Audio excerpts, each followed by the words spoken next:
up, guys? Brittech here, back with another video, and today I'm going to be showing you how to enable back tap for screenshot on iPhone 12 or any iPhone using iOS 14. So let's get into it.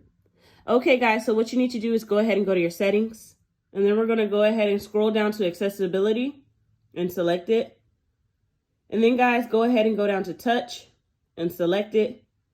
And now we're going to go ahead and go down to back tap. Now, as you can see, back tap, double or triple tap on the back of your iPhone to perform actions quickly. So let's go ahead and select that. And let's turn on double tap. I don't really need triple tap, so let's do double tap. And we're going to turn it on for screenshot. So let's select that. And then we're going to go back. And okay, so let's see if this works. So I'm going to double tap on the back of my phone. And let's see if it works. And there you go, guys. It worked. So that's how you back tap for iPhone 12 or any iPhone using iOS 14. I hope you enjoyed this video. Don't forget to like, comment, and subscribe, and I'll see you next time. Peace. Listen.